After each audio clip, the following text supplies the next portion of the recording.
Welcome to An Acquired Taste. Today we're going to be looking at the top jazz albums for beginners.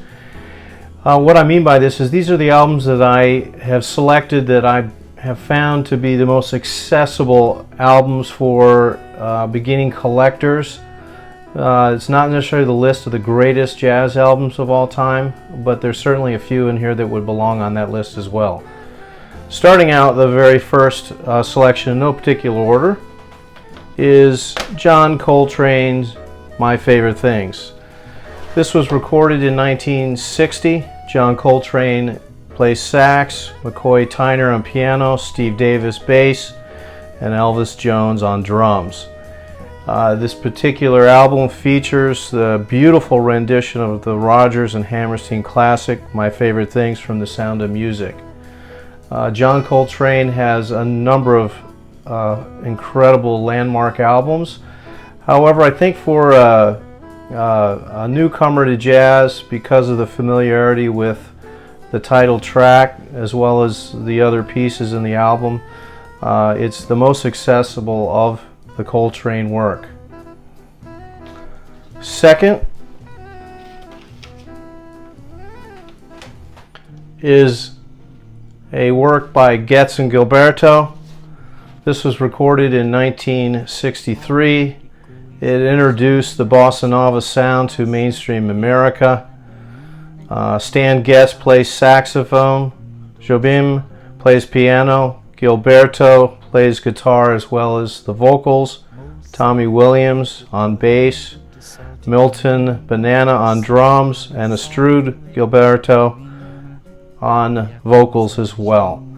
The Girl from Ipanema is the song that's the most recognized.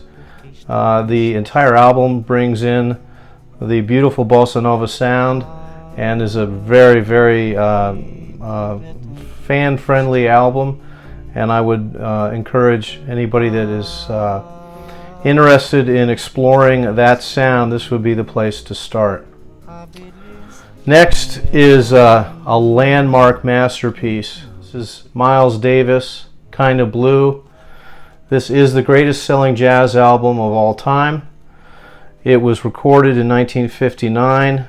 Miles Davis on trumpet, Cannonball Adderley on alto sax, John Coltrane at his peak, tenor saxophone. Bill Evans does most of the work on piano with one track on piano covered by Wynton Kelly.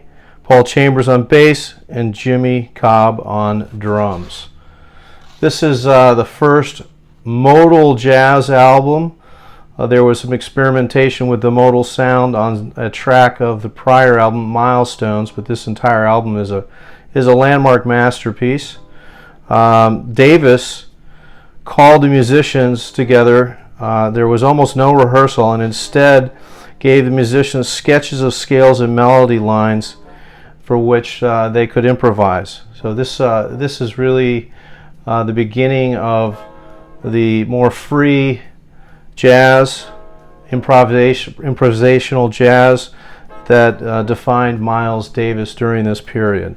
And a very listenable album. Again, best-selling jazz album, one of the top-selling albums outside of the jazz genre of all time.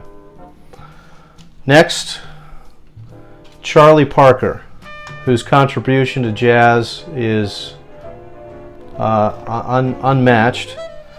This particular album has takes recorded from 1947 through 1952. Charlie Parker is viewed as one of the greatest jazz improvisers in history, and this particular album allows him to demonstrate his great improvisational skills while being backed by an orchestra. And this is a format that is still in vogue today, yet this was groundbreaking at the time. So again, Charlie Parker with strings, worth a listen. Next, Saxophone Colossus by Sonny Rollins, recorded in 1956. Saxophone Colossus draws on inspiration from the calypso melodies from the West Indies. The band is made up of Rollins on sax, Tommy Flanagan on piano, Doug Watkins on bass, and Max Roach on drums. And then lastly, Dave Brubeck. Dave Brubeck, Time Out, recorded in 1959. Dave Brubeck was on piano, Paul Desmond on alto sax, Eugene Wright on bass, Joe Morello on drums. This is one of the best-selling jazz albums of all time. In this particular landmark album, Brubeck broke away from the basic 4/4 count and experimented with different time signatures on this album.